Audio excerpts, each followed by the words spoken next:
नमस्कार मित्रों, the reader 15 के ऑडियो पॉडकास्ट में एक बार फिर से आप सभी का स्वागत है। आज मैं फिर आपको लेकर चलूंगी एक अद्भुत यात्रा पर। मैं बात कर रही हूँ दुर्गा सप्तशती के एकादश अध्याय की, जो कि मार्कंडेय पुराण में वर्णित है। दुर्गा सप्तशती का एकादश अध्याय नारायणी की स्तुति पर आधारित है। ध्यान। मैं भुवनेश्वरी देवी का ध्यान करती हूँ। उनके श्रीअंगों की आभा प्रभात काल के सूर्य के समान है और मस्तक पर चंद्रमा का मुकुट है। वे उभरे हुए स्तनों और 3 नेत्रों से युक्त है। उनके मुख पर मुस्कान की छटा छाई रहती है और हाथों में वरद, अंकुश, पाश एवं अभय मुद्रा शोभा पाते हैं।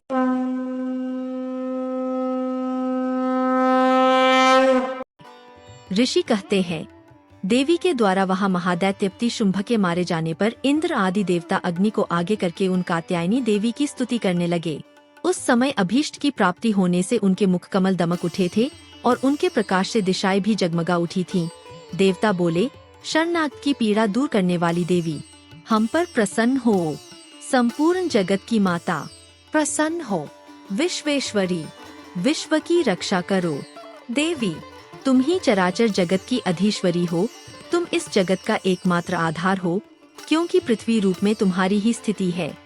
देवी, तुम्हारा पराक्रम अलंघनीय है। तुम ही जल रूप में स्थित होकर संपूर्ण जगत को तृप्त करती हो। तुम अनंत बल संपन्न वैष्णवी शक्ति हो। इस विश्व की कारणभूता परामाया हो। देवी, तुमने इस समस्त जगत को मोहित कर रखा है। तुम ही प्रसन्न होने पर इस पृथ्वी पर मोक्ष की प्राप्ति कराती हो। देवी, संपूर्ण विद्याएं तुम्हारे ही भिन्न भिन्न स्वरूप है। जगत में जितनी स्त्रियां हैं, वे सब तुम्हारी ही मूर्तियां है। जगदम्ब, एकमात्र तुमने ही इस विश्व को व्याप्त कर रखा है। तुम्हारी स्तुति क्या हो सकती है। तुम तो स्तवन करने योग्य पदार्थों से परे एवं परावानी हो। जब तुम सर्वस्वरूपा देवी स्वर्ग तथा मोक्ष प्रदान करने वाली हो, तब इसी रूप में तुम्हारी स्तुति हो गई। तुम्हारी स्तुति के लिए इससे अच्छी उक्तियाँ और क्या हो सकती है। बुद्धि रूप से सब लोगों के हृदय में विराजमान रहने वाली तथा स्वर्ग एवं मोक्ष प्रदान करने वाली नारायणी देवी, तुम्हें नमस्कार है। कला, काष्ठा आदि के रूप से क्रमशः परिणाम, अवस्था परिवर्तन की ओर ले जाने वाली तथा विश्व का उपसंहार करने में समर्थ नारायणी, तुम्हें नमस्कार है।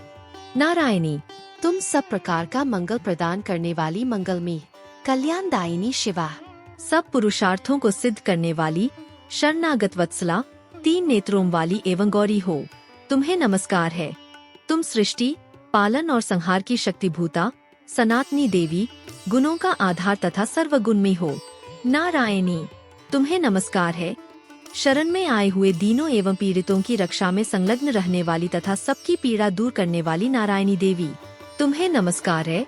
नारायणी, तुम ब्रह्मानी का रूप धारण करके हंसों से जुते हुए विमान पर बैठती तथा कुश मिश्रित जल छिड़कती रहती हो। तुम्हें नमस्कार है। माहेश्वरी रूप से त्रिशूल, चंद्रमा एवं सर्प को धारण करने वाली तथा महान वृषभ की पीठ पर बैठने वाली नारायणी देवी, तुम्हें नमस्कार है। मोरों और मुर्गे से घिरी रहने वाली तथा महाशक्ति धारण करने वाली कौमारी रूप धारिणी निष्पापे नारायणी, तुम्हें नमस्कार है। शंख, चक्र, गदा और शांग धनुष रूप उत्तम आयुधों को धारण करने वाली वैष्णवी शक्ति रूपा नारायणी, तुम प्रसन्न हो। तुम्हें नमस्कार है। हाथ में भयानक महाचक्र लिए और दाढ़ों पर धरती को उठाए वाराही रूप धारिणी कल्याण में नारायणी, तुम्हें नमस्कार है। भयंकर नृसिंह रूप से दैत्यों के वध के लिए उद्योग करने वाली तथा त्रिभुवन की रक्षा में संलग्न रहने वाली नारायणी, तुम्हें नमस्कार है।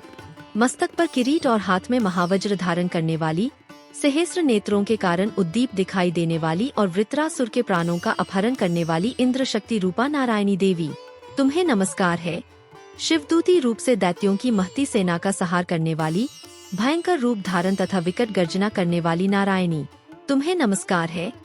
दाढ़ों के कारण विकराल मुखवाली मुंडमाला से विभूषित मुंडमर्दिनी चामुंडा रूपा नारायणी, तुम्हें नमस्कार है। लक्ष्मी, लज्जा, महाविद्या, श्रद्धा, पुष्टि, स्वधा, ध्रुवा, महारात्रि तथा महाविद्या रूपा नारायणी, तुम्हें नमस्कार है। मेधा, सरस्वती, वरा, श्रेष्ठा, भूति, ऐश्वर्य रूपा, बाभ्रवी, भूरे रंग की अथवा पार्वती, तामसी, महाकाली, नेता, संयम परायणा तथा ईशा, सबकी अधीश्वरी रूपिणी नारायणी, तुम्हें नमस्कार है। सर्वेश्वरी तथा सब प्रकार की शक्तियों से संपन्न दिव्य रूपा दुर्गे देवी, सब भयों से हमारी रक्षा करो। तुम्हें नमस्कार है। कात्यायनी, यह 3 लोचनों से विभूषित तुम्हारा सौम्य मुख सब प्रकार के भयों से हमारी रक्षा करे। तुम्हें नमस्कार है। भद्रकाली, ज्वालाओं के कारण विकराल प्रतीत होने वाला, अत्यंत भयंकर और समस्त असुरों का संहार करने वाला तुम्हारा त्रिशूल भय से हमें बचाए। तुम्हें नमस्कार है। देवी, जो अपनी ध्वनि से संपूर्ण जगत को व्याप्त करके दैत्यों के तेज नष्ट किए देता है, वह तुम्हारा घंटा हम लोगों की पापों से उसी प्रकार रक्षा करे जैसे माता अपने पुत्रों की बुरे कर्मों से रक्षा करती है। चंडिके, तुम्हारे हाथों में सुशोभित खड्ग, जो असुरों के रक्त और चर्बी से चर्चित है, हमारा मंगल करे। हम तुम्हें नमस्कार करते हैं। देवी, तुम प्रसन्न होने पर सब रोगों को नष्ट कर देती हो और कुपित होने पर मनोवांछित सभी कामनाओं का नाश कर देती हो। जो लोग तुम्हारी शरण में जा चुके हैं, उन पर विपत्ति तो आती ही नहीं। तुम्हारी शरण में गए हुए मनुष्य दूसरों को शरण देने वाले हो जाते हैं। देवी अंबिके, तुमने अपने स्वरूप को अनेक भागों में विभक्त करके नाना प्रकार के रूपों से जो इस समय इन धर्मद्रोही महादैत्यों का संहार किया है, वह सब दूसरी कौन कर सकती थी। विद्याओं में, ज्ञान को प्रकाशित करने वाले शास्त्रों में तथा आदि वाक्यों, वेदों में तुम्हारे सिवा और किसका वर्णन है, तथा तुमको छोड़कर दूसरी कौन ऐसी शक्ति है जो इस विश्व को अज्ञान में घोर अंधकार से परिपूर्ण ममता रूपी गड्ढे में निरंतर भटका रही हो। जहाँ राक्षस, जहाँ भयंकर विष वाले सर्प, जहाँ शत्रु, जहाँ लुटेरों की सेना और जहाँ दावानल हो, वहाँ तथा समुद्र के बीच में भी साथ रहकर तुम विश्व की रक्षा करती हो। विश्वेश्वरी, तुम विश्व का पालन करती हो, विश्वरूपा हो, इसलिए संपूर्ण विश्व को धारण करती तुम भगवान विश्वनाथ की भी वंदनीय हो। जो लोग भक्ति पूर्वक तुम्हारे सामने मस्तक झुकाते हैं, वे संपूर्ण विश्व को आश्रय देने वाले होते हैं।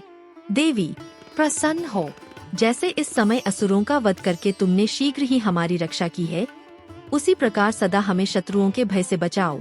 संपूर्ण जगत का पाप नष्ट कर दो और उत्पात एवं पापों के फलस्वरूप प्राप्त होने वाले महामारी आदि बड़े बड़े उपद्रवों को शीघ्र दूर करो। विश्व की पीड़ा दूर करने वाली देवी, हम तुम्हारे चरणों पर पड़े हुए हैं, हम पर प्रसन्न हो। त्रिलोक निवासियों की पूजनीय परमेश्वरी, सब लोगों को वरदान दो। देवी बोली, देवताओं, मैं वर देने को तैयार हूँ। तुम्हारे मन में जिसकी इच्छा हो वह वर मांग लो। संसार के लिए उस उपकारक वर को मैं अवश्य दूंगी। देवता बोले, सर्वेश्वरी, तुम इसी प्रकार तीनों लोकों की समस्त बाधाओं को शांत करो और हमारे शत्रुओं का नाश करती रहो। देवी बोली, देवताओं, वैवस्वत मनवंतर के 28वें युग में शुंभ और निशुंभ नाम के 2 अन्य महादैत्य उत्पन्न होंगे।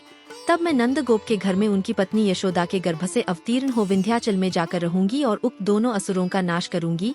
फिर अत्यंत भयंकर रूप से पृथ्वी पर अवतार ले वैप्रचित नाम वाले दानवों का वध करूंगी। उन भयंकर महादैत्यों को भक्षण करते समय मेरे दांत अनार के फूल की भांति लाल हो जाएंगे। तब स्वर्ग में देवता और मर्त्य लोक में मनुष्य सदा मेरी स्तुति करते हुए मुझे रक्तदंतिका कहेंगे। फिर जब पृथ्वी पर 100 वर्षों के लिए वर्षा रुक जाएगी और पानी का अभाव हो जाएगा, उस समय मुनियों के स्तवन करने पर पृथ्वी पर अयोनिजा रूप में प्रकट होंगी और 100 नेत्रों से मुनियों को देखूंगी।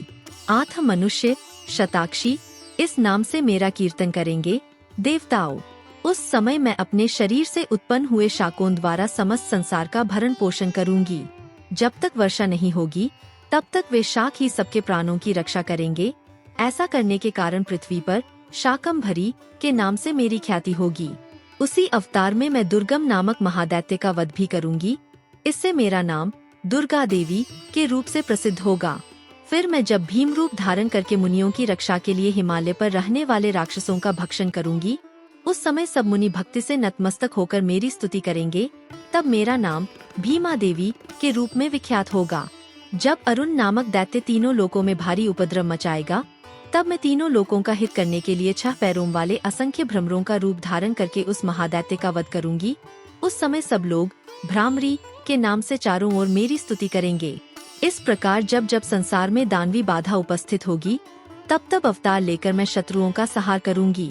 इस प्रकार श्री मार्कंडेय पुराण में सावर्णिक मनवंतर की कथा के अंतर्गत देवी महात्म्य में देवी स्तुति नामक 11वां अध्याय पूरा हुआ। दोस्तों, यदि आपको हमारी वीडियो पसंद आई हो तो आप अपने विचार कमेंट बॉक्स में जरूर व्यक्त करें और इसके साथ ही लाइक, शेयर और सब्सक्राइब करना ना भूलें।